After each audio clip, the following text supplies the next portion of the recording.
बांग्लादेश में आरक्षण विरोधी आंदोलन तो बहाना था। जिस तरह आरक्षण के खत्म होने के बाद भी लगातार बांग्लादेश में हिंदुओं पर हमले हो रहे हैं, उससे लगता है कि ये पूरा आंदोलन हिंदुओं के खिलाफ ही शुरू हुआ था। हिंदुओं के घर जलाए जा रहे हैं, हिंदू महिलाओं को उनके घरों से उठा लिया जा रहा है, हिंदुओं के व्यापारिक प्रतिष्ठानों में लूट हो रही है, मंदिरों को जलाया जा रहा है। जाहिर है कि भारत इन सब घटनाओं को लेकर चिंतित है। भारत सरकार लगातार बांग्लादेश के अधिकारियों के साथ संपर्क में है, पर जब वहां पर कोई कानून व्यवस्था ही नहीं है तो अधिकारी क्या सच्चाई बताएंगे। इस तरह के अधिकारियों से संपर्क मात्र से हिंदुओं के जान माल की रक्षा नहीं की जा सकती है। आरएसएस ने भी सरकार से कहा है कि वो बांग्लादेश में हिंदुओं की सुरक्षा के लिए कुछ करें। बाबा रामदेव, जग्गी वासुदेव जैसे गुरुओं ने भी बांग्लादेश में हिंदुओं पर हो रहे अत्याचारों पर चिंता जताई है।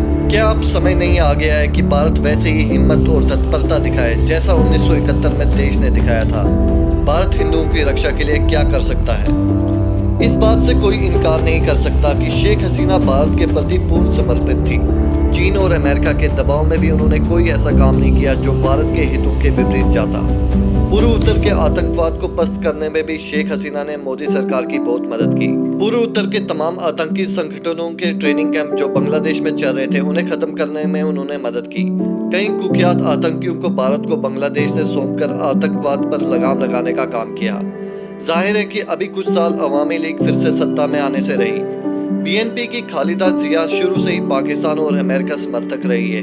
उनकी पूरी राजनीति भारत विरोध पर टिकी रही है, इसलिए ऐसी उम्मीद की जानी चाहिए कि वो भारत विरोधी रणनीति पर ही काम करेगी। पर अंतर्राष्ट्रीय कूटनीति में कुछ भी असंभव नहीं है। अफगानिस्तान में तालिबान के सत्ता में आने के बाद में ऐसा महसूस किया जा रहा था कि भारत के लिए परेशानी और बढ़ेगी, पर आज भारत अपने पड़ोसियों में सबसे ज्यादा निश्चिंत शायद अफगानिस्तान से ही है। इसी तरह से अगर भविष्य में खालिदा जिया अगर सत्ता में आती है तो उनकी भी मजबूरी होगी भारत से रिश्ते सुधारने की।